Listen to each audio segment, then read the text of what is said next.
Hello, this is Shadow Control. During his or her life, every person repeatedly encounters magic and what is unexplainable. After facing it, people usually forget about it, although the consequence remains. Thus, a question arises: what is magic? Lies or the truth? Magic exists, and it is real. If magic were a fantasy or a deceit, it wouldn't have existed for so many thousands of years. Over this entire time, it has been luring, and to this day, it still lures masses of people. Magic is the oldest and the most multitudinous religion, the religion of Satan, and even atheists are its adherents. For this very reason, at all times, all prophets spoke about the impermissibility of practicing magic and said that magic brings a person down to hell. Nevertheless, as of today, some religions which were originally built on true teachings brought by the prophets openly practice magic, perform various magic rituals, make offerings and sacrifices. However, the prophets didn't do that. Moreover, they bequeathed not to do that. All actions of this kind are imposed by the devil, just like begging, allegedly from God, of material benefits or health. All the prophets actually said that you shouldn't ask God for anything except salvation of your soul. It turns out that those who are supposed to fight and oppose magic openly serve Satan. Yet, why is magic so attractive if people know about its harmfulness, but nevertheless exchange what is eternal for what is momentary, illusory, and material? Indeed, the invisible world exists. It is diverse, and like an ocean, full of unknown life. So, together with you, dear friends, we would like to figure out at least a little bit what magic really is, why it is so luring, and how the invisible world is actually arranged.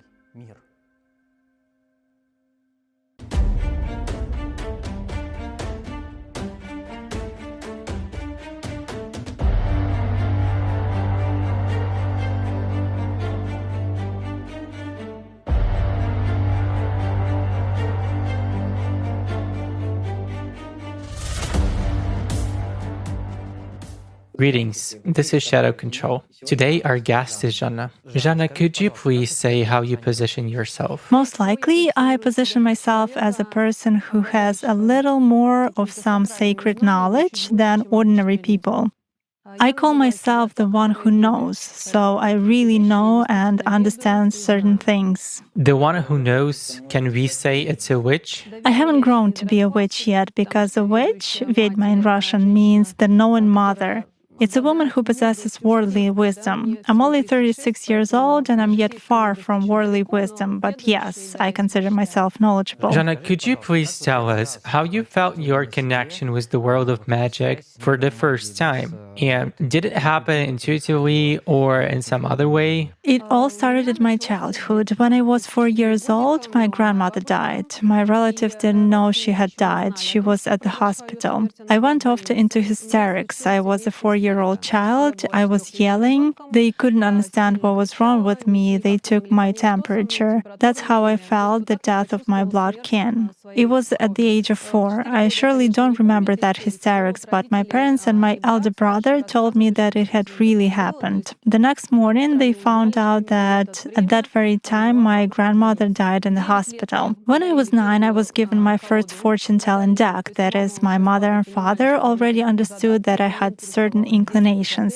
I've been interested in esotericism since childhood. There were some movies and books.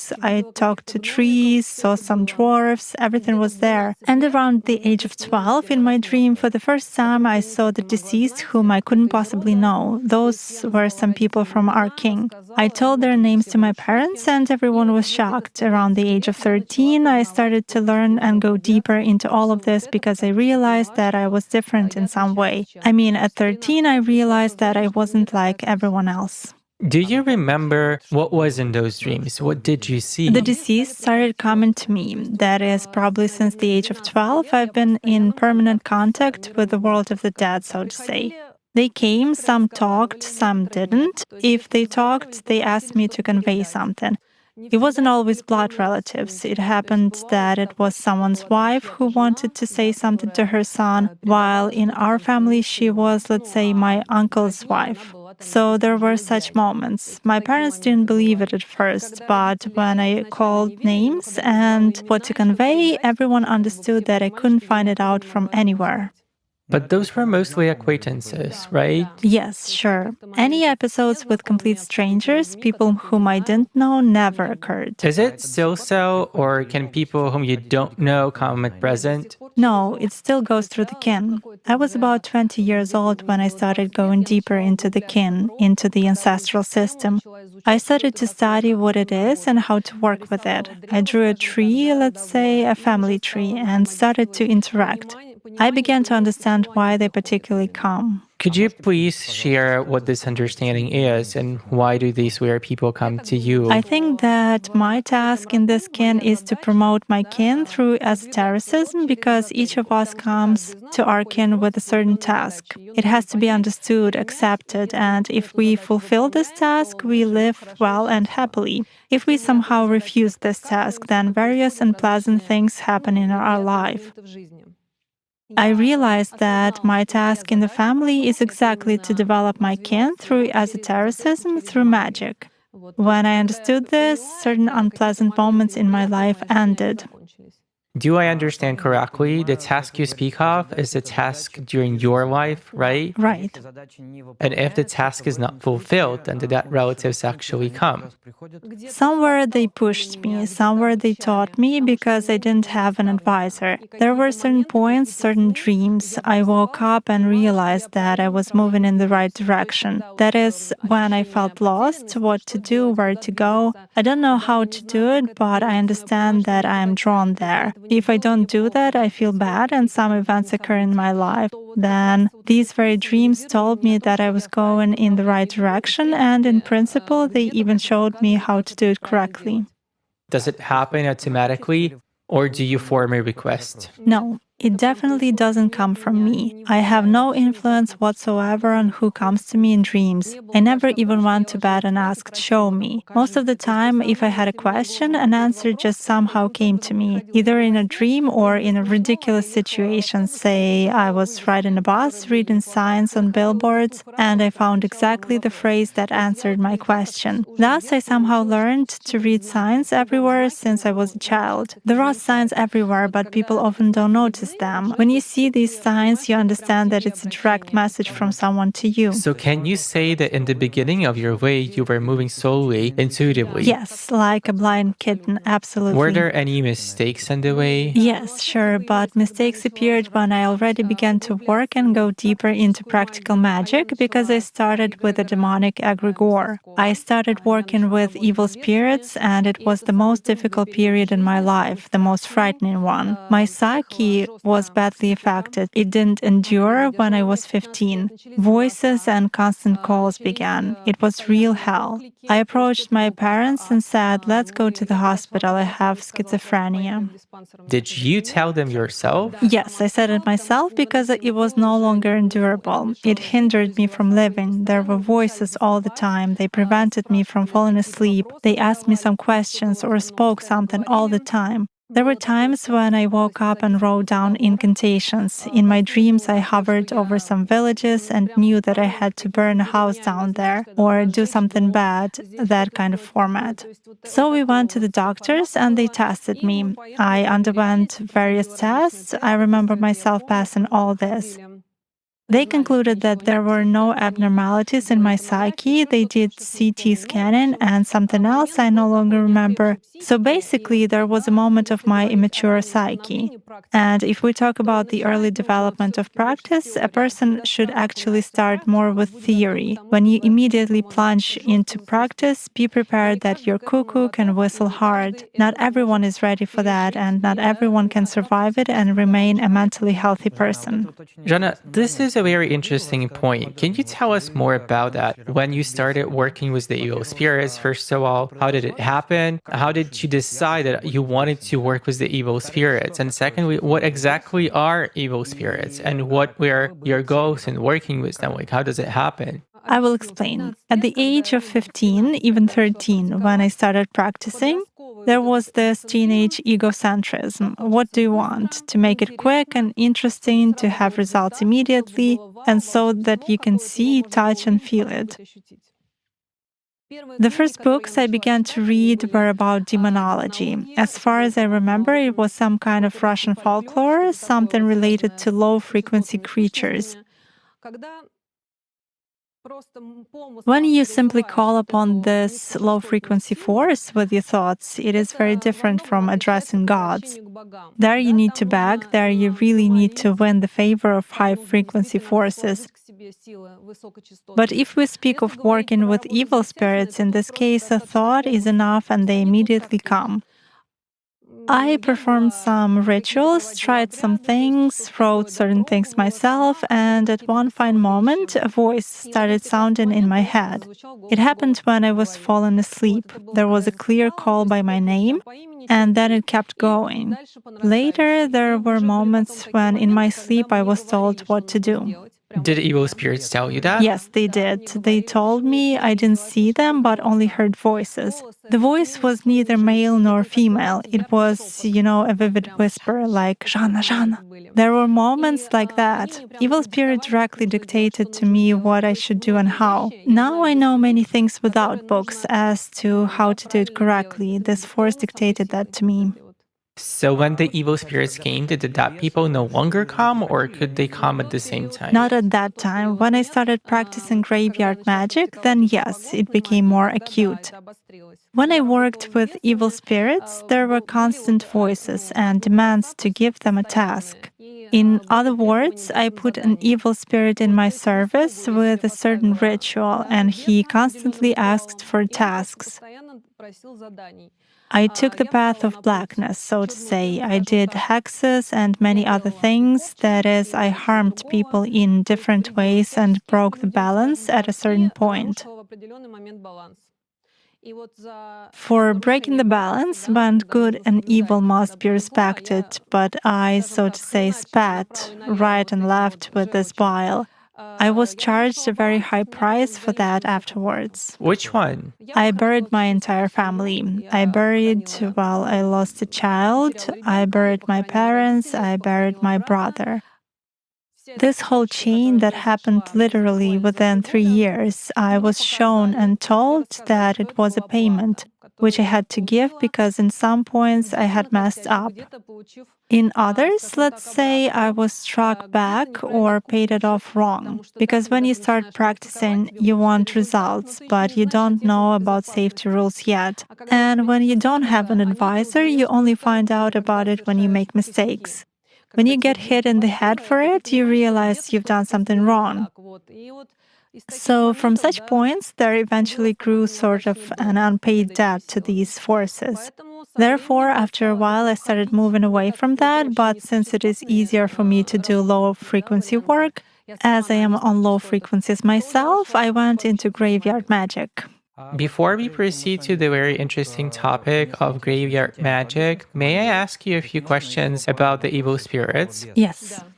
As far as I understand, it was the evil spirits who told you that this was some kind of the payback for actually using their services, right? Yes. Moreover, they didn't let me out of that egregore for a very long time. I had dreams. They offered me various riches and something else. It's difficult to explain what it looks like in a dream. Let's say a very handsome young man comes and shows me one hand, he's holding a coin, and the other hand, he's holding something else there, and it's kind of a choose. In a dream, I knew, since I already worked with the astral plane at that time, I realized that it was an astral entity and it shouldn't be trusted. It was just a guise. I was aware that if I pick up a coin now, I would again fall into this demonic egregore. However, in addition to what comes in dreams, there are also various special effects which severely affect your psyche.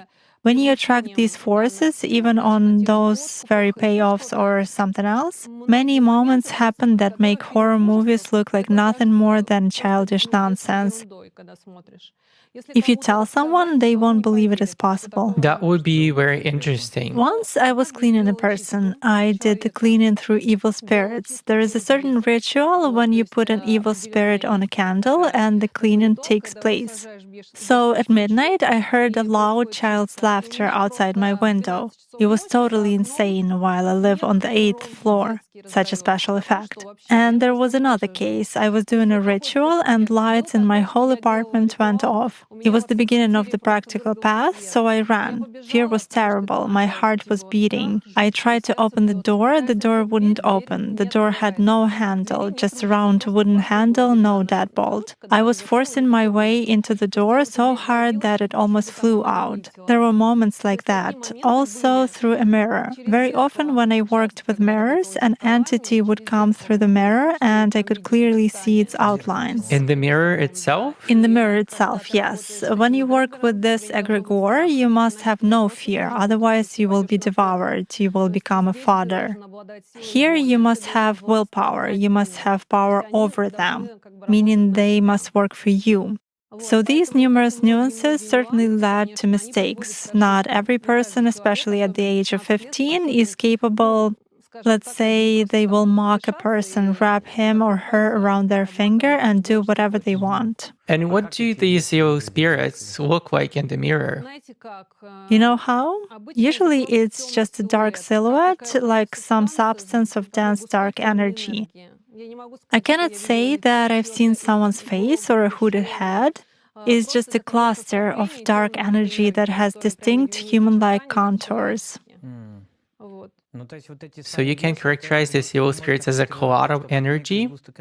Evil spirits, yes, they are. In general, like such a small cloud of energy. If we talk about superior hierarchies, the demonology of demons in particular, through a mirror they may be seen just like contours of a human. That's the creepiest thing which can be seen in general, because when I'm telling you, it's like, well, but when you see it with your own eyes and realize that you shouldn't be afraid, jump up and run away because you could do worse to yourself now, it's really creepy there. Then you have a sensation. Either you've gone crazy or it did happen. That's the kind of sensation going on in your head. Is it a reality or a dream? Evil spirits are the lowest rank, aren't they? And then... Yes, evil spirits are, so to say, slaves, a slave force. Above it, there is a shepherd, a demon, and there are more and more superior in the hierarchy. There are cemetery spirits, which are also a separate subject. Basically, I tried not to go further. In other words, it was enough for me to do little things. Minor works are mostly done through evil spirits. If a work is bigger, it is already done through demons. Is there anyone above the demons too? Yes, sure. And who is at the very top of the hierarchy? What do you mean? There is a Satan himself who is above everyone else. Well, I call it a global low-frequency energy. You know, when there are wars, when there is mass bloodshed, there is actually a huge accumulation of the higher hierarchy, something like that. So basically, all the things that had happened, revolutions, wars, and so on, are all interconnected, right? Definitely. All this is interconnected. Even more than that, people who come to power and start wars are actually chosen to lead to some terrible action. A war, a mass terrorist attack, or something else. As a rule, these people are controlled by these entities. They manipulate a person in such a way that he cannot distinguish where there is his own will and where there are imprints. So what should happen to a person in his choice or in his life so that some entity would seize the power over them? Firstly, a desire for suicide. When a person starts thinking that he wants to kill himself, even without making an attempt, a certain entity comes to him immediately, already walking around and waiting for him to make his step. Because when a person kills oneself, there is a tremendous energy discharge to which entities of various types instantly flock together. Or when there is such a stupid idea as to sell one's soul to the devil. The devil doesn't need this soul at all because he is not interested in such unreasonable people, so to say. But with such an appeal, a person already opens himself up to low-frequency entities. Secondly, there are people who blaspheme. If we take the Christian egregore and the demonic egregore, these are two egregores that oppose each other. If a person begins to blaspheme, speak badly of this religion, he can throw an icon or break it. These fellows come to him at once and say, "It's our passenger." Thus, they can rope him in and do all sorts of nasty things through him. But the person doesn't understand it, does he? He often doesn't. I'll repeat, if a person has not yet fully developed an inner awareness of the path that he follows, worldly wisdom, some principles, if this is not formed in a person, he usually becomes a fodder. At first, he is controlled like a puppet. Some drunken murders, thefts, insults, or something else of that kind happen through him. Then he is just driven to, well, he either becomes a drunkard or kills himself. In other words, he is used like a rag doll, so to say. So does this person give some energy to these creatures? Of course, any emotions, fear, anger, rage, all this is low-frequency energy that they feed on. Hence, when a person is controlled, he starts being aggressive, starts drinking alcohol, thus lowering his vibrational background even more. He begins to provoke chaos, destruction, emotions of fear and pain around him. He beats someone, humiliates someone, can kill someone, and so on. This way, he is led to the point when he becomes a tool of such mischief. Roughly speaking, he lowers his frequency more and more, right? Exactly. What else can lower one's frequency besides aggression? Fear. Fear is the very strong feeling that provokes an energy discharge and removes various protections from us.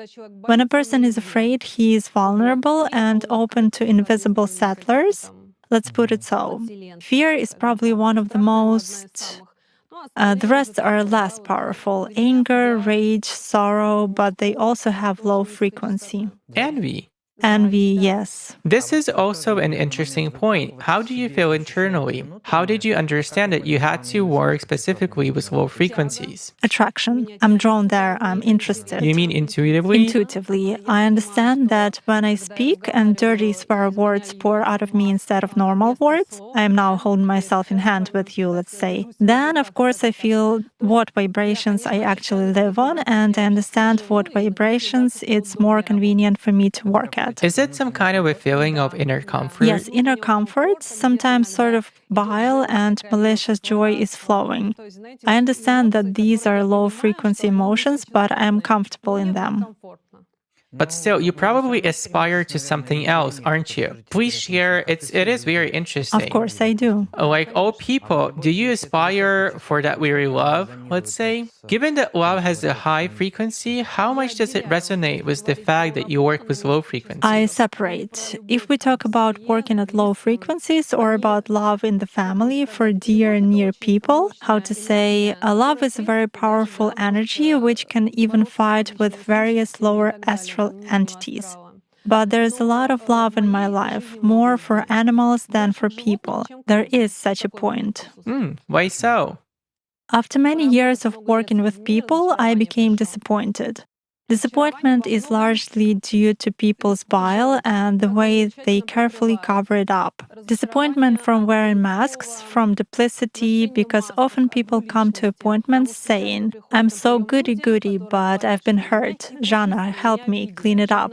However, I started looking, figure out the situation, make a diagnosis, and see that the person is so dark from the inside. He has done so much shit to people. Now he just wants all this to be removed from him, but he will continue doing it. I see right through people like that. After many years of working with such people, I realized that I don't want to help them. May they live their own life and boil in their own shit. It turns out that these creatures, evil spirits and so on, that are in the service of a person who comes in contact with them, they can do both good things and bad things? Yes, cleaning may also be done through evil spirits and through cemeteries, and those cleanings are very powerful and good. Again, it's energy that can be used for good or for destruction. Of course, this egregore implies mainly working with destructive stuff, so people who work in it do more negative things anyway.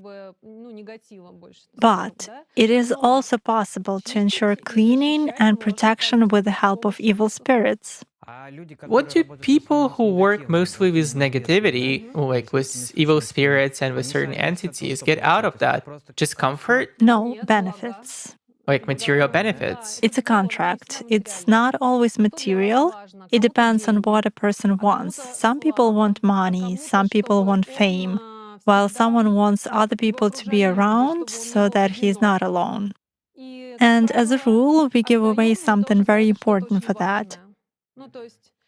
There were people who came to me and said, "Can you attach an entity to me? I'm ready to live out my old age with money, and I don't care what happens to my granddaughter."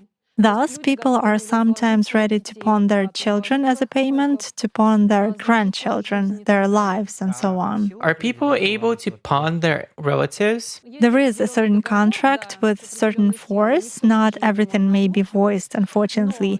But there are certain things when you can really pawn not even your own life, but that of a blood relative. And the person will really bathe in glory, have money that will come easily.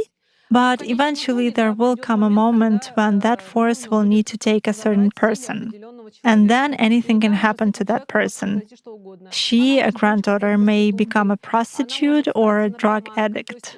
In other words, these superior forces, let's call them superior although they are actually low, they can do whatever they want, take what they want, when and how they want. So does blood kinship play a certain role here? Does it matter? Of course, because for a person, it's the closest, sometimes the dearest. The payment must be appropriate, just like a payoff. If you want something global, you have to pay with something global. Again, no force will break the balance and do more than what you pay for. So if you want to have a lot of money, be a famous figure and so on, be ready to pay a high price. So basically, all famous personalities pay for it in some way. Moreover, behind many stars and political figures, there are people who are engaged in cooperation with dark forces. Intentionally? Yes. Very often and in a large percentage. They get serious protection because they are surrounded by constant attention. It's an impact. Imagine someone being watched on TV. Some people admire him, while someone wishes him dead and says, "How annoying you are, your face is on TV," and so on. Of course, this is a powerful job, and very often famous people have their own assistant. You say a person is being watched on TV, and there's a lot of emotion from people whom he doesn't even know. Like, how serious is this power, in fact? You know, sometimes it even comes to the formation of an egregore. There is a persona, a star who is believed in. A lot of people worship and emulate him. And an egregore is formed around him. It is something energetically powerful, which a lot of people give their energy to. Even later, if they start hating him, it is still energy that a powerful egregore can transform from negative to positive. And it surely affects when a lot of people wish someone harm. Protection is needed in this case anyway. Do some entities use this energy too? Of course. So they use it on purpose and... If there is someone behind a person who gives him these benefits by making a contract with a certain entity, of course, this egregore feeds this entity as well. Otherwise, if there is no egregore, the carrier himself will have to share his energy, and he won't last long in this case. When there is a powerful egregore, this energy is drawn from it like from a vessel.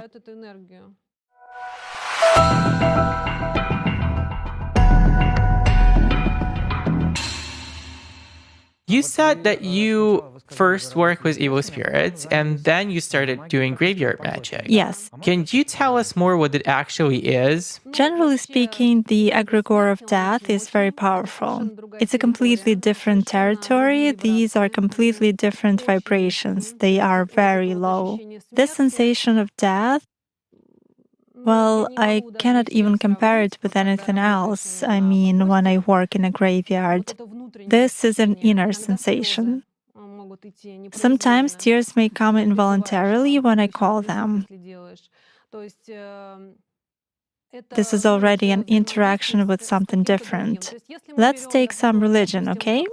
We come into this world, we may believe in one God or in another, but everyone dies in the same way.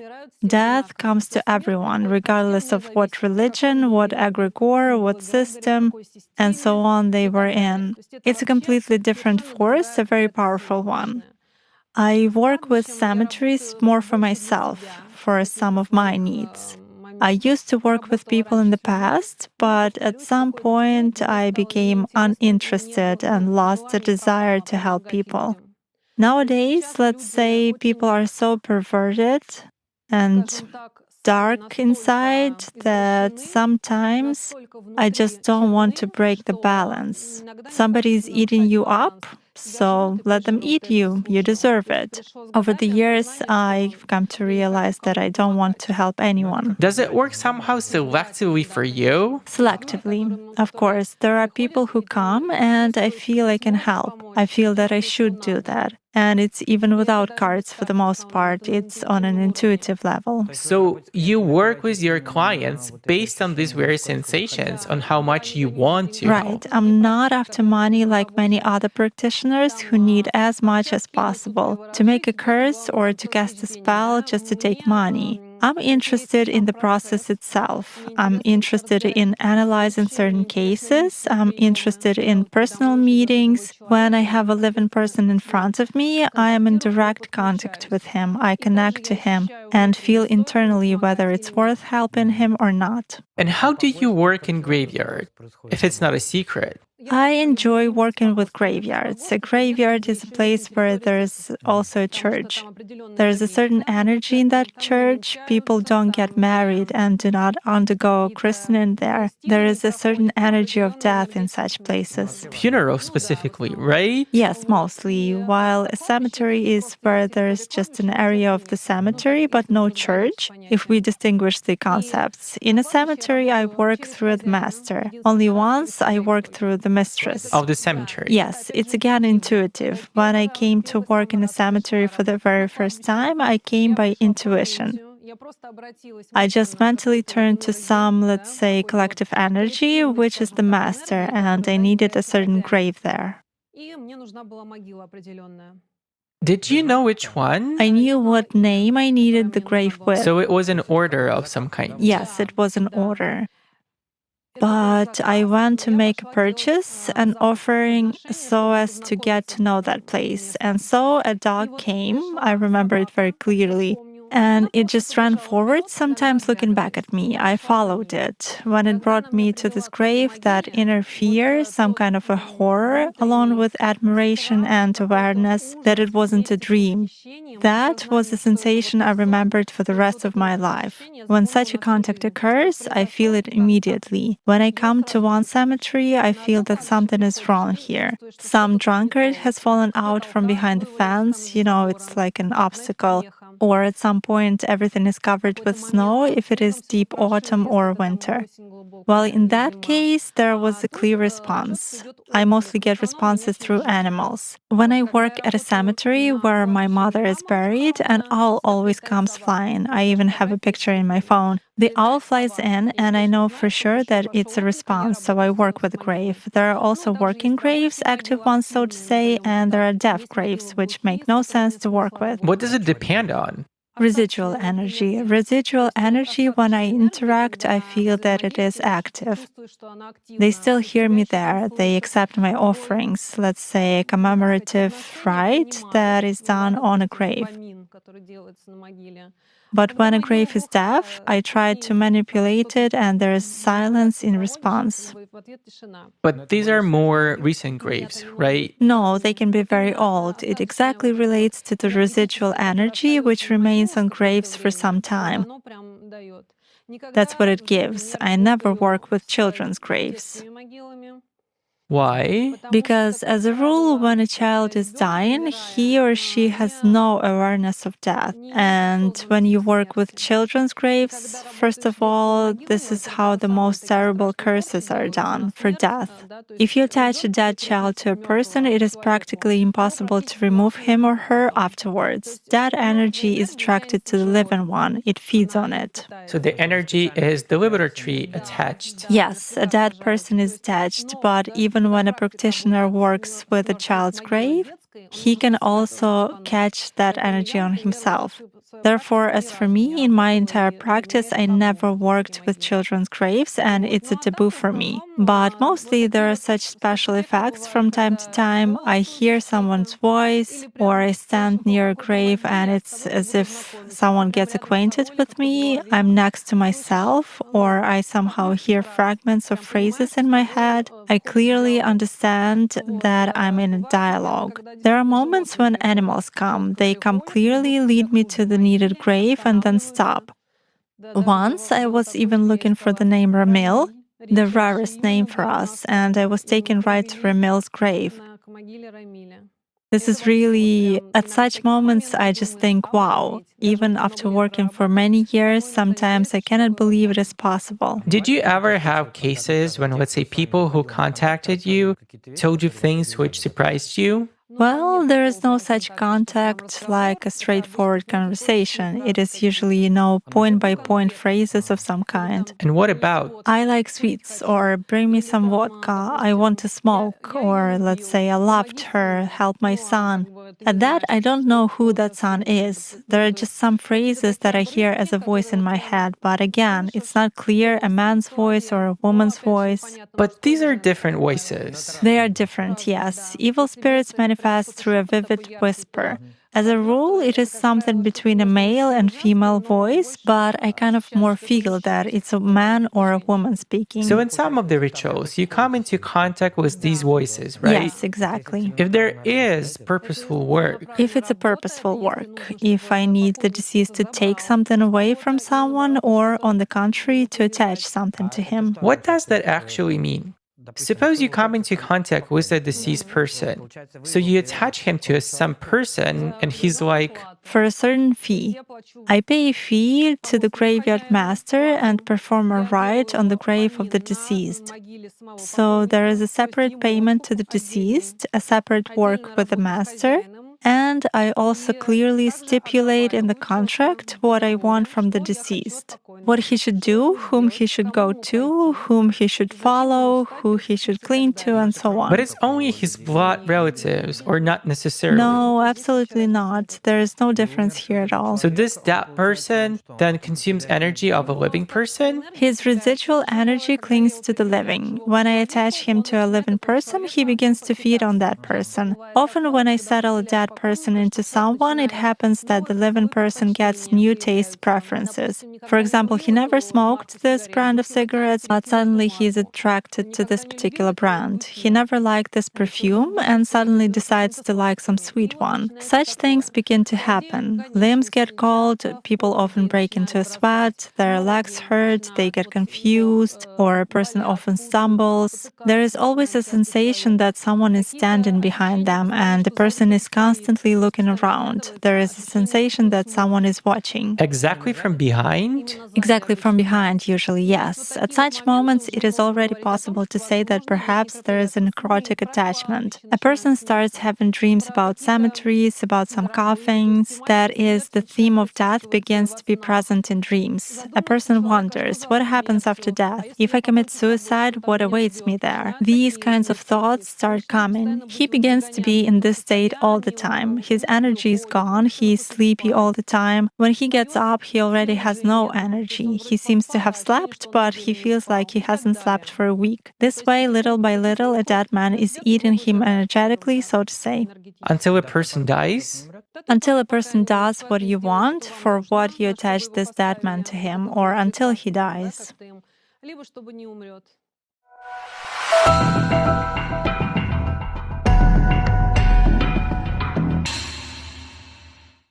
Jana, please tell us, who are the cemetery masters? You know, there is an erroneous opinion, let me begin with it, that a master is the first person buried. In reality, it's an aggregate collective energy of death of a given cemetery. There is a fenced-in area. Everything beyond the area is the world of the living, while what is within the area of a graveyard or a cemetery itself is the world of the dead. At a certain point in time, such a collective accumulation of the energy of death is formed sort of a ball of energy. A master is this very collective energy which you address directly. Does it inhabit this particular place? Yes, this very place. Moreover, each burial place and each cemetery has its own master or mistress. As a rule, the mistress is death itself, which is addressed directly, while the master carries more masculine energy in him, and this can easily be determined. For example, when I come to an old village graveyard, I clearly feel the master there. I want to bring cigarettes or vodka, according to my inner sensations. When I worked in one of Moscow cemeteries, I came and I wanted to buy cookies and a black kerchief. So I realized that I should appeal to the mistress there. Moreover, a sensation arises several days before I go to a cemetery. They already know everything there. They are already waiting and know long before that you will go there and will bring something. Sometimes they ask. So the sensation that comes to my head doesn't just come from nothing. I never ate those cookies and suddenly I wanted to buy them. This way, they show me that this is what I should buy. Are you afraid when these wishes come? Not anymore. In the beginning, it was certainly scary. You know how it was? Not that it was frightening, but there was a feeling. Is it my schizophrenia or reality? But when a dog or a cat leads you to the needed grave, when they show you a rare name that you need, you understand that it's not schizophrenia. They really hear you, they really lead you, and they really tell you what to buy. Yet, let's say when a dog or cat leads you, do you feel your own power in that? No. At the cemetery, I feel, generally speaking, it is advisable to realize that you're just a mediator between forces. When you start feeling your power, it's already an inflated sense of importance. Then you become stuck with this feeling and you may miss some important points. You may even be punished for that. Therefore, when you come to work in a graveyard, it's important to have a global respect for this place, to observe all the safety rules and to be careful with procurements and payoffs. You not just toss and dump out some items, but lay them carefully. It's like coming to someone else's home where you really respect all the rules. And I do understand that there is a force there that is many times more powerful than me, so I should deal with it respectfully. Not to be afraid, because you mustn't experience fear in such places. And when you already feel a contact, it means you are admitted to work in this cemetery. There are also cemetery guards. It's a separate topic. This exactly relates to cases when a person goes there, but he is not let in with his ritual. A pack of dogs appears that may bite him. Some drunken vagrant comes and starts bothering him, or a guard starts asking some questions. In other words, any kind of hindrance appears. Who creates it? That very collective force. Yes. So it doesn't want to let a person in. Right. You come, but they don't like you for some reason. In this cemetery, you are not accepted. Roughly speaking, they push you out, showing you that you're not welcome there. You know, many people write on the internet, and people say when they come to a cemetery, they experience an unpleasant sensation. It's unpleasant for people in cemetery. Why can this happen? Most likely, their frequencies do not match the frequency of the cemetery. Although a lot of people on the contrary feel warm, somehow cozy and calm there, many say, "Oh, I come to the cemetery and I can walk there for hours," while others suddenly start yawning or get sick. It means that the frequency present in the cemetery begins to oppress them. I actually don't recommend people to go to the cemeteries much. After all, what is living, while in cemeteries there are the dead, a lot of the dead. And in any case, the atmosphere there is such that just walking through a cemetery, a person doesn't feel the energy flowing out of him. He feels comfortable, calm, and very peaceful. There is a very vivid energy of peace, but after a while, that is, a person can feel so comfortable there that some people tell me I even want to lie down and fall asleep. It's so quiet and peaceful, but after a certain while, a person feels that he has been eaten at best. At worst, you can take someone with you from there. Unconsciously? Unconsciously. But how do they... Well, let's say a woman may come during her period. Some creatures will flock to the blood because it is energy, and blood energy is the best delicacy for them. A person can start crying too much, get emotional. While the energy of death often causes a person to cry emotionally, this is what I was talking about, what we work with. That is, a person can start crying to a relative at the cemetery and complain about his life. This mustn't be done. We can tell something to a relative, share what is going on in our life, but complaining about life is perceived in a different way in such places. So there are many various nuances where you can catch someone and walk away with a settler, let's say, with a necrotic attachment. Therefore, excessive emotionality in cemeteries, especially, I repeat, at children's graves, is very dangerous. Zana, can you recall, if it happened, of course, some of the most shocking cases you had in your practice of graveyard magic? Shocking exactly in the cemetery? Well, you know, shocking or surprising, which surprised you very much. Yes, there was such a thing. It happened next to my summer house. There was a young man who helped everyone in the summer. He worked cutting grass for some people or doing something else. He was from an orphanage. People built a little hut for him and he lived there all year round. He must have been saving up some money. And one spring day, they found him hanged in that hut. I had no contact with him at all. I just occasionally heard something about him. Hello, goodbye. I wasn't friends with him. So they acknowledged him as hanged. I didn't know where he was buried. Once, out of the blue, I had a dream. I dreamt about this guy with whom we weren't friends at all, and he told me that he had been hanged, showing details in my dream. It turned out they came to him and looked for the money he was saving. He didn't give it to them, so they just hanged him and found the money. He told me all this in my dream. I told it to my relatives, who are also connected with that summer house. Everyone was certainly shocked. Later on, in summer, my husband and I went to an old cemetery. I went to the graveyard to work there. I entered, made offerings to the master, asked for something, turned around and saw a monument at a distance with a skull on it. I logically understood that in no way someone could have glued a skull there instead of a photograph. I walked across the cemetery to this grave, approached it, and saw that instead of a skull, there was a picture of that guy who had been hanged. I didn't know where he was buried. Several years had passed. I want to point out it was 2 or 3 years after he had hung himself or had been hanged.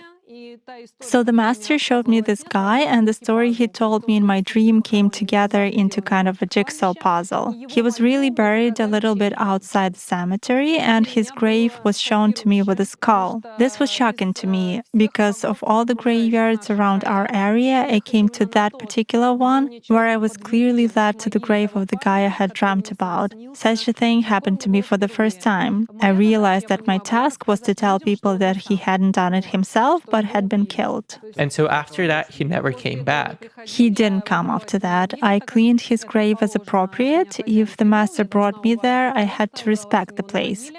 I cleaned his grave and I clearly told everyone afterwards, remember that guy, Igor? He was murdered. He didn't hang himself. That was the moment. Such moments are shocking because when a voice sounds or something else, it is scary. But when there is a chain of events like that, you really understand that some kind of force is interacting with you.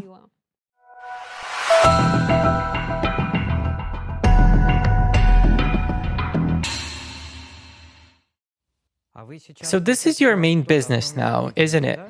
The main one is that now I deal more with diagnostics of people. I hold personal appointments. I don't work remotely at all, and sometimes I work with graveyards.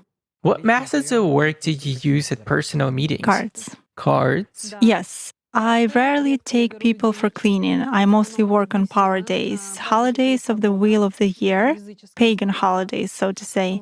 And rarely do I take people for cleaning, but mostly I diagnose difficult situations where I help people to find a way out of the situations that torture them and to see the underlying generic causes. Moreover, I often tell a person what their task is. And you understand all of that by means of cards, don't you? Yes, exactly. Mantex is working with cards? Yes, Mantex is a predictive system. There may be pendulums, biolocation frames, cards, or runes, whatever is more convenient for people. Does this tool influence anything, or is it just an attribute? What do you mean, cards? I mean cards, frames, and... You know, it's mediator. It's your tool. It's a tool through which I connect to the information field. It is comfortable for me. I need to connect. I need to enter the state of flow. When I lay out cards, I connect to a person, and when I already see that I enter the flow, sometimes I basically don't even look at the cards anymore.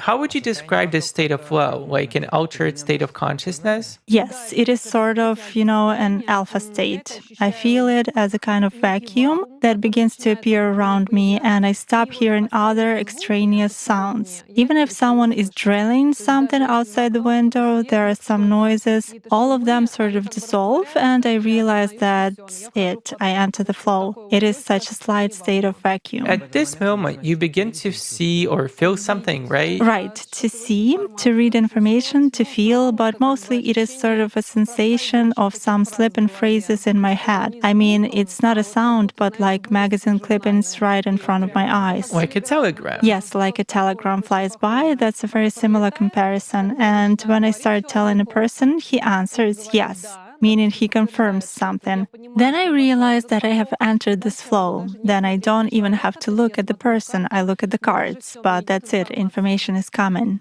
And you just put it together in a holistic picture, right? Right, in a holistic picture. Basically, I always start by looking at the past.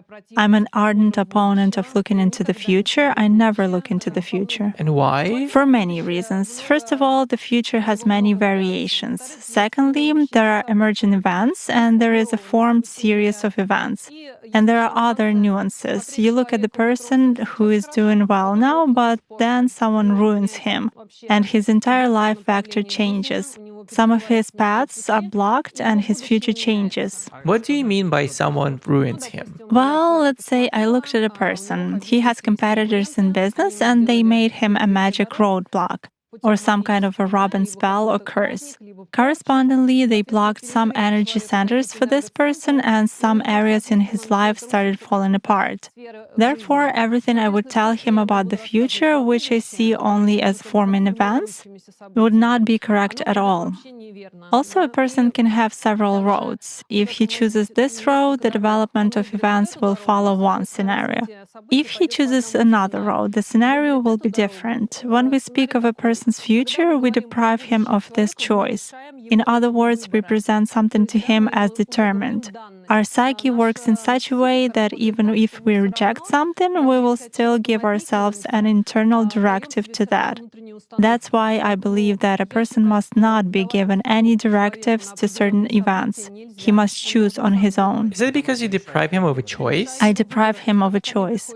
So when a person comes to me, we start with his past. Then I proceed to the present in order to understand how the past is reflected in a given series of events that has been formed.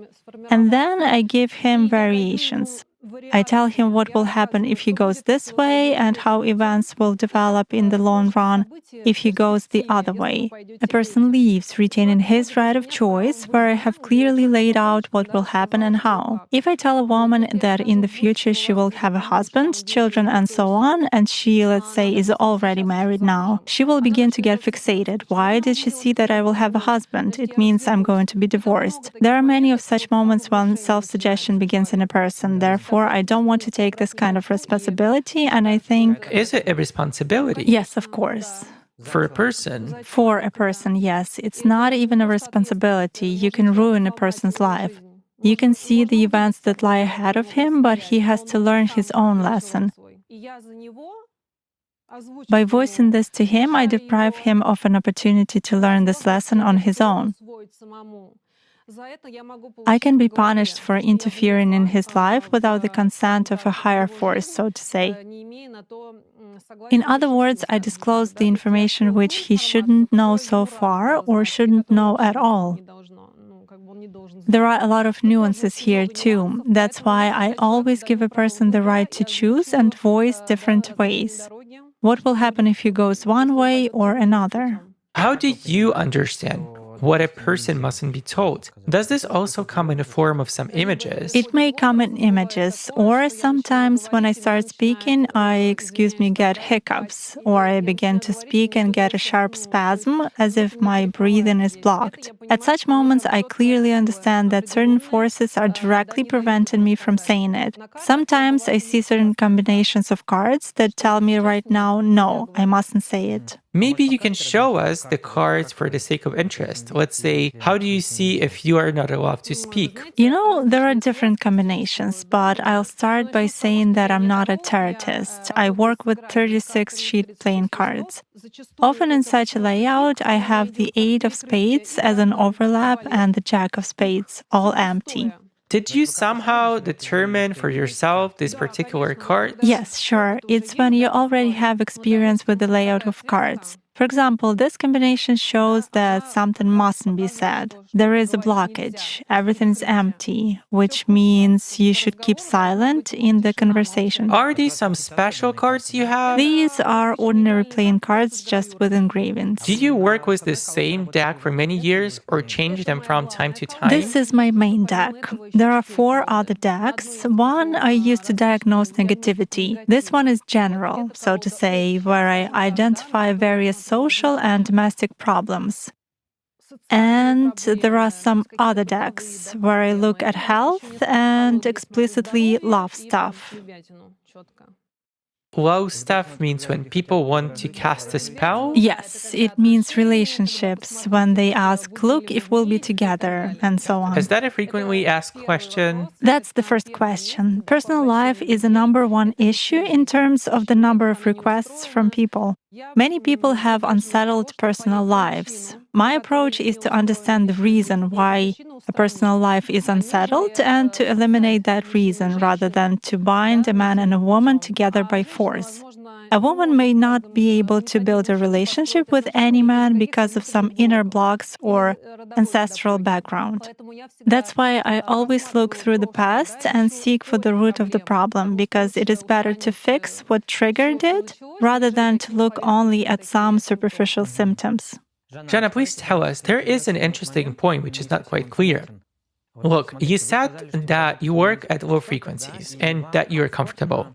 When swear words are and things like that are pouring out of you, yes. And at the same time, you work with people solving their personal problems, you help them understand what kind of blocks they have and so on. Meanwhile, as you said that you naturally strive for love and the family, how does all of this correlate with each other? Aren't these things mutually exclusive? Absolutely not. Do you know how it works? You have to come to inner harmony. Whatever frequencies you're on, I'm in awareness. In awareness? Yes, in awareness. I realize that I am drawn to low frequency entities and low frequency work. Unawareness is when a person, let's say, drinks alcohol heavily. In other words, he doesn't even realize that he is destroying and killing himself. Emotions take him over. Being in awareness, I have the upper hand over emotions. That is why certainly love in the family is not alien to me. And in general, what love is. This concept is not alien to me. As for my clients, I treat them like patients, which means I have equanimity and a clear barrier. I have turned off empathy, and for me, a person is an object that I interact with and help with something. I don't like making friends with clients. I don't like to empathize in any way because it may be dangerous. First of all, you can pull negativity onto yourself from a person. And secondly, you can see a problem in a distorted way. In other words, when you delve too deep into a person's problem, you empathize with him. You see through his emotionality. Thus, you will see on the cards everything he thinks. So you should totally abstract from any feelings or emotions and look at a person in cold blood. It turns out that when you see cards, as you said, do you see thoughts? They come as telegrams, or is it some kind of images that come? How do you feel about that? It happens that I enter a flow and see the cards as if through a haze. I practically don't see what images are in front of me. And that's it. I get information in such fragments like telegrams. Yet, there are times when I can clearly read the meaning of cards, but that's rarer. That is when a person has some kind of protection, for example, ancestral protection. He comes, but there is some kind of a family guardian behind him, covering him up. So it's very difficult for me to see him on the cards. Then I start looking through the meaning of the cards. Sometimes I have to weaken a person's protection by certain manipulations in order to open and see him. To make him unprotected? Yes, so that he would be open and I could penetrate deep into him. Does the person feel that? He does. It often happens that if a person comes to find out about another person, then during the reception, when I connect to him, the other one starts calling or texting him. I probably had this happen 20 times. For instance, a woman came who didn't communicate with a particular person in any way for 6 months. What should I do? What should I do next? I started looking at him, connecting through her, and all of a sudden she said, "Zana, I'm in shock, he's calling me right now." Or in the hallway, she called a taxi and said, "Zana, he's texting me now." So there are many such moments, and you can see it with the naked eye. How do you feel that you have connected to a person? Basically, I see his or her element. Let's say if I come into contact with a person, I say, "Your element is air." And he says, "Yes, I'm Aquarius." Then I feel that I'm connected. Afterwards, as I already said, a vacuum begins, such a sensation as if I'm in some kind of information flow. It's like I'm on tracks and I'm riding. That's when it goes. On the tracks of a person? Yes. And you said that you had set a taboo to feel anything, that any empathy is out of question. Empathy has nothing to do with this. I enter the energy flow and read the information field around this particular person. I don't care about his emotions at this moment. Some things make people start crying because all people are alive and have emotions. When I talk, I touch some strings of their soul and people start crying. I just keep it instantly. It doesn't linger inside me. I don't feel compassion. I don't start hugging. If I get confused and begin to empathize in any way, I will immediately get out of the flow.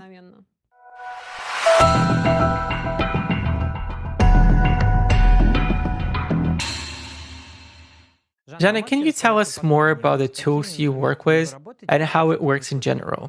I see that you've brought some items with you. Perhaps you can share how you work with them. Yes. Well, look, if we take my pot. I found this pot on a shelf at home. It used to belong to my father, who did something with it, probably related to repairs or something else. So, why do I use this pot? Why did I take it for myself as an attribute? Mostly for fumigation. I certainly don't make any potions or brews of herbs.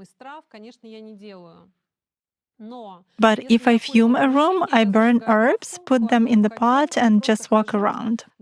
Accordingly, it smokes and fumigates the room, and it is comfortable for me. So this thing serves mainly for fumigation. It's very convenient. As for my ritual knife, there is another kind of work I do with it. Everything that is connected with cutting bonds from a person. If there is a road blockage, if I clean someone, I put the knife between me and the person as a protection. I cut off some protective elements during cleaning, then through the knife I remove everything from myself. So I work with it during my practice, and I will never cut sandwiches with it, let's say. Is this some kind of special knife, or why exactly is this one specifically? Its handle is made of natural bone. There is biological material here. That's why I work with it. There is no other special feature. In other words, the knife is the same tool. It's important what kind of intention we put into it and for what purposes. I didn't make any initiations to either the knife or the cards. I think it is nonsense, because if you work and have power and abilities, you don't need to initiate anything anywhere, and you don't need to initiate yourself. Thus, your tools are the same as in the kitchen, where you are good at using a frying pan and cooking. The same is in this case. If we do our job well, then we can take a knife or can take a stick. The stick will work the same way. You already given us some hints about the cards, maybe a few more words. Basically, the cards have different combinations that you can look at. When I do any kind of layout, I always attribute a person to a certain king or a queen, and each area of activity is also shown in some suit. The king or queen of hearts is a married man or a woman. The king or queen of clubs is an elderly person. A young one is that of diamonds. Afterwards, I do the layout. In the beginning, I always do a big layout, a cross. Many people know it. It is such an old layout on the playing cards. With a cross layout, I look at everything related to a person, some moments in his or her life, from his or her past, and so on. I always start with this layout for connecting. Through a big layout, the very first one, I connect to a person, and only then I make spot layouts for a specific question. A question must sound properly. It's not like either or, but we ask a question clearly. Will this happen or not? Are we moving in the right direction? Is there any negative influence on the person? And through separate layouts, I see answers to some questions. And this little book, is it some kind of your... It's my grimoire. It contains incantations that came to me in my dreams many years ago. I also wrote them down here. All of this I do completely with my own hands. Poker work, screwing, and fastening. I mostly connect while working. Information that I voice as an incantation part just comes to me. If I get out of the flow, I will not remember half of what I said. Does it mean you write everything down in the process? I don't write, but when I perform a ritual, speech flows out of me right in the process.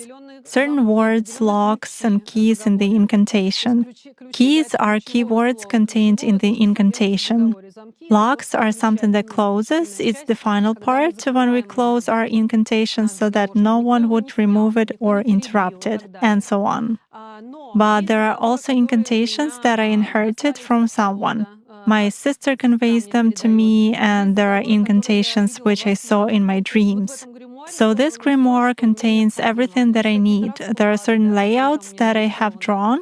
It's a book specifically for... Is it the most valuable item among all the artifacts? Yes, we can say so too. How many years have you been keeping it? Well, the oldest one is the knife. It is almost 11 years old. The grimoire is only 2 years old, but I copied everything there from some old notebooks. Is it the only volume or do you have more? No, it's only one. And you supplement it all the time? I supplement it from time to time, but I'll repeat. If I perform a ritual and there is no clear action specified in the ritual, this speech, which can be recorded on a tape recorder, usually just flows out of me. But if I get out of this flow, I cannot remember what I said and cannot write it down. Have you tried recording yourself? Yes, I tried it once. It was very interesting, but I think this incantation was powerful exactly at the moment it came to me. I mean, when this information comes out of me, right out of my mouth, it does have some power. If I write it down, I don't think it will work the next time. The same situation is when people pass their incantations on to each other. If it works for one master, there is no guarantee that it will work for another. Is it probably connected somehow energetically? Yes, everyone inputs their own message, their own desire, their own key, a key point, an appeal to a certain force or tradition. So it is individual for everyone. I wonder how you determine personal strengths. How do you feel whether you are strong or weak at a particular moment? And when you are weak, how do you gain strengths? If I'm weak, I feel it on the physical level. I feel drowsiness, apathy, and loss of strength. Does this include magic powers too? Magic powers as well. It happens that through dreams, I am shown that my defense is being breached. I always have the same dream. It's when somebody tries to break down my front door. In other words, if someone breaks into my door and there is a hole in it instead of a lock, it's 100% astral attack on me. Someone is influencing me, and they are trying to break my defense. That's how they signal to me in my dreams. Then I strengthen my defense. I recover only through nature, walking barefoot on the ground, lighting fire, bonfire. I replenish myself most quickly through nature. Let's say you walk barefoot on the ground in the park, or if it's winter and you make a fire. Do you think about anything or just keep walking? I try to turn off the inner dialogue and imagine that roots are sprouting out of me into the ground. This is sort of grounding, let's say a grounding practice. And I imagine that all negativity that is in me goes straight into the ground. I say, Mother Earth, I appeal to you, take away all the negativity I have on me, and I embrace trees. Thus, it happens in different ways. Any trees? I mostly like to embrace pines. Pine is quite a powerful tree for cleaning, and I also use pine buds for candles. I'm not attracted to birches, although many people like them. Birch is completely alien to me for some reason. In other words, replenishment comes through nature, and of course, I constantly restore protection, because when working with clients, it is necessary. Moreover, if somebody did something to a client and I start cleaning it, it is doubly necessary. You clean yourself, as you said, because someone breaches your defenses. Why would anyone want that at all? When you work at certain frequencies, these entities see you, and when you work with the astral plane, that's where they dwell. Any witch has more energy than an ordinary person. The energy reserve is higher, and they are interested in your energy. They want to devour it. Accordingly, they break protection just to eat it. They can come in the guise of a relative, a blood relative, and so on, but I can distinguish them at once by certain moments in the dream. That is, an entity that came in a certain mask. But mostly they come to devour because this energy is interesting to them. So it turns out that you constantly protect yourself from them. Constantly, yes. Well, how to put it? There is a protection that is set for a certain while. I stipulate it and renew it every time. There is nothing eternal, and it's impossible to set protection once and for all. Zana, tell us please, you shared a very interesting example that your front door is being broken down. In your opinion, who or what gives you those hints? Most often, it's my ancestral protection. This way, my kin signals that I'm being penetrated. Relatives? Relatives are a wrong concept. The lineage system is like a huge egregore, like a collective. In cemeteries, there is a master and there is also a kin. It's an integral part of a person. And if there is an ancestral protection, since I work with the kin, I give a constant nourishment to my ancestral system, and it also gives me something in return. So when I get penetrated, mostly the door is shown, or one of my departed family members warns me or comes directly. Is it always deceased people? Always, yes.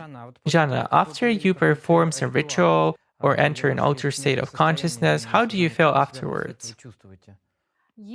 If I precisely work through a certain force or attract some element, I only feel better. After some energy practice or ritual, I feel elevated. This indicates that I'm not using my personal power.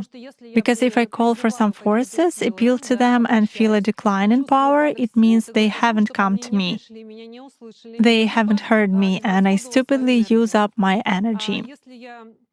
Sometimes I feel emptied after receiving difficult, psychologically unstable people, or people who are generally difficult to perceive.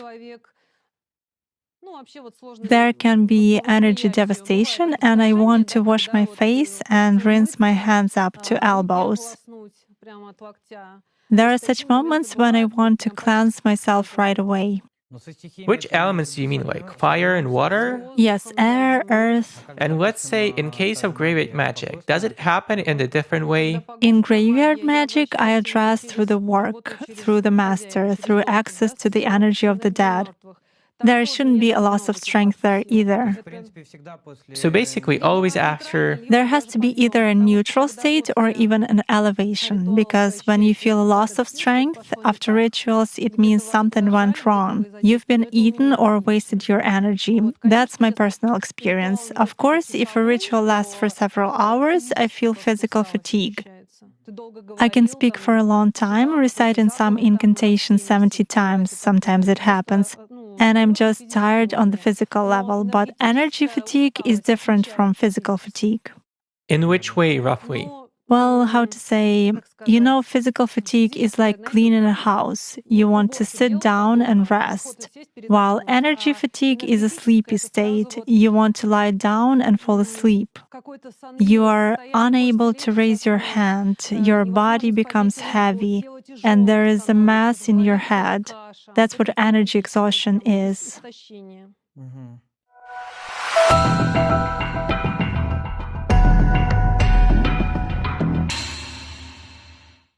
Zana, could you please tell us how you work with the people? Let's say a dead man or someone else connects to a person. How does this happen? Through one's thought, emotions, or through what? Basically, involvement starts with thoughts. A person begins to be drawn somewhere where he will a priori feel bad.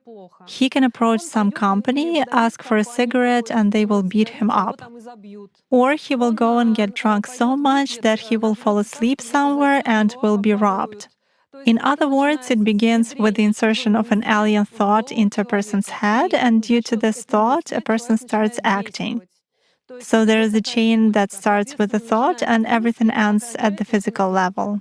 Also, for example, a client comes to you and says, I have an acquaintance and I want to do this and this to him. How do you impact that person if you basically haven't seen him yet?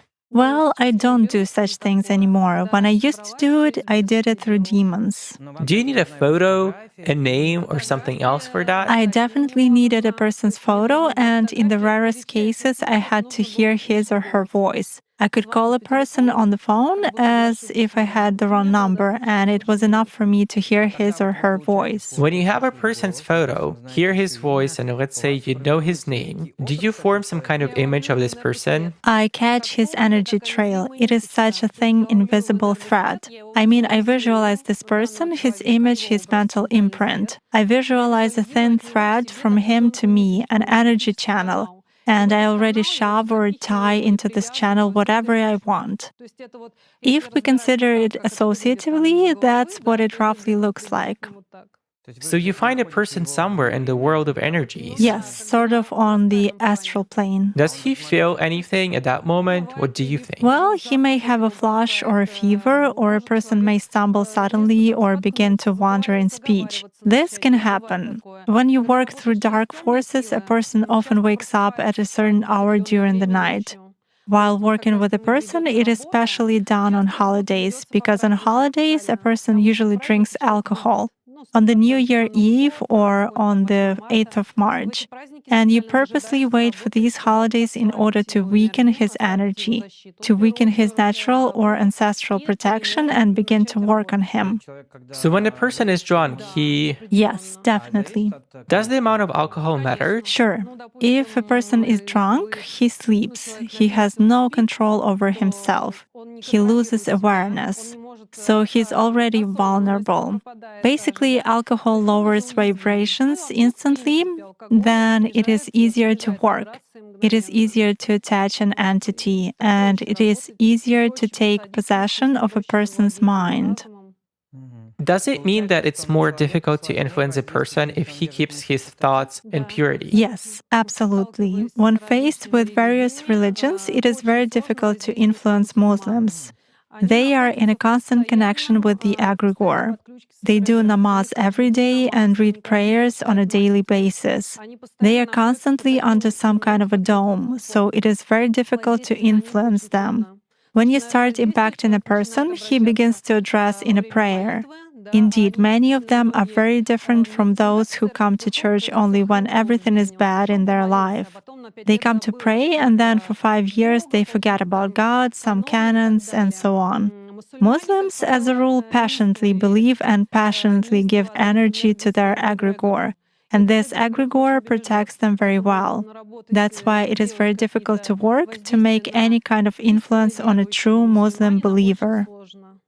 Is this some kind of a good egregore? Well, for them, yes. This egregore is good for adepts who contribute good energy to it. How do you sense it? For instance, you have found an energy trace of such person. What's next? Do you try to drag him somehow to visualize this threat and you fail? Or how do you do that? It disappears. I cannot get a grip on it. I focus on it, but something immediately knocks me out of the flow, just like that. Or I visualize a person in front of me clearly and can affect him even at a mental level, but some image is not created in my mind at all. I even look at a photo, reproduce an image, but it vanishes from my mind. Thus, I can clearly see that a person is covered with something. Does this only work with Muslims? It does for me. Nowadays, there are very few people among Christians who truly believe. Even those who write in their comments that God is in the soul, that they are all faithful believers, but in reality they are not. Even most often they write that all this is a sin, but then ask in a private message how to make a rubbing spell. Such cases also happen. A rubbing spell? A rubbing spell. What is it? It means pulling off luck or some benefits, beauty, money, success. In other words, pulling off something good from another person. There is shifting when we dump some crap on someone else, and there is pulling when we take something good from another person. Zana, could you please tell us if there are people to whom you cannot connect or influence them by various magic methods in any way? There are such people. If there is ritual protection on a person, it's not even possible to connect through cards. If someone has put ritual protection over him, or if an entity is in a person's service, it is also difficult to do that. It happens that a person has a strong ancestral protection. He has a powerful, prosperous, rich kin from generation to generation, and even looking at the cards, you cannot read information from him. He is covered as impenetrable. It happens. You touched upon an interesting point that when a person experiences strong emotion, he opens up to the invisible world. But what if a person diligently works on himself, controls himself, and doesn't even allow any of the low qualities to manifest? Does it mean that he belongs to a category of people to whom it's impossible to do anything by means of magic rituals? Nothing is impossible. There are difficulties. There are points that you've mentioned where it would be difficult to work with such a person. It would take a lot of manipulation to break his will. This is energy consuming, and not every practitioner will be breaking through that door for so long. Someone will just say, hell with it, he doesn't give in. There are such cases. Is it possible that he will never give in? Did you have such cases in your practice?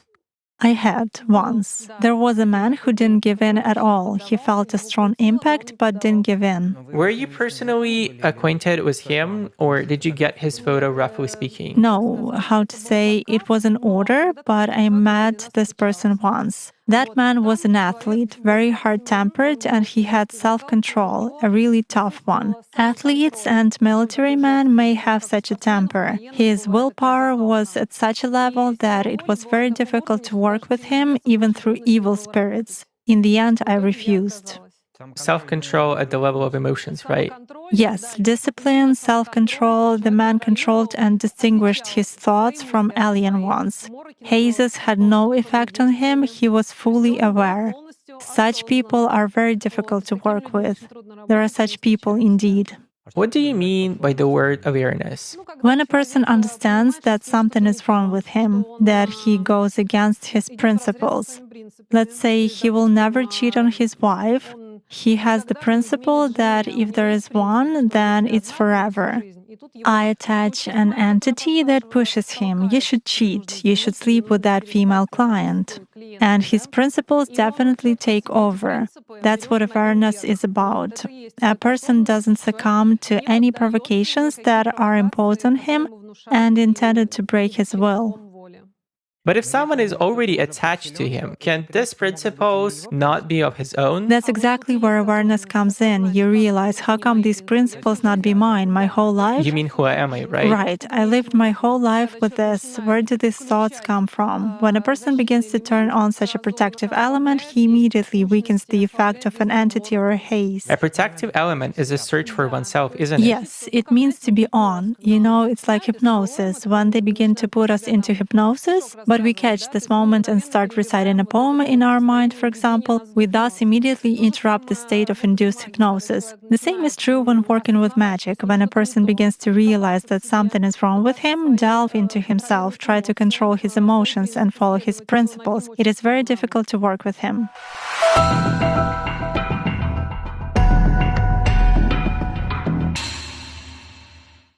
Zana, during our conversation, you repeatedly mentioned connection with some forces. If it's not a secret, what was your contract about?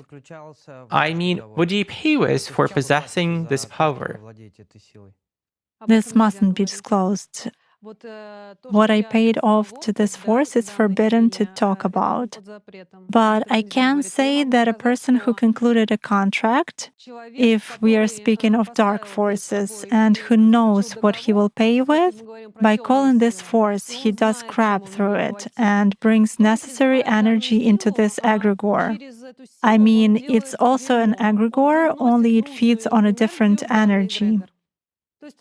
The more crap I do, the more people I involve.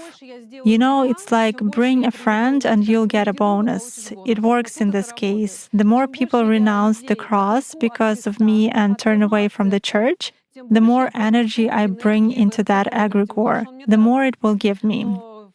But in the end, yes, I will pay something. Yet, while doing these evil deeds, I take money from people. They eventually leave with a result. I have their money, and this egregore gets a portion of crap from me, which I have done to somebody. That's the chain. Did you know that at the time of concluding the contract? Not exactly. But you stipulated in advance what would you pay with, didn't you? Well, let's say I was deceived. That is why I'll repeat again, when people unknowingly get into it, it always ends badly. And there is nothing you can do about that? Not anymore. I've already paid.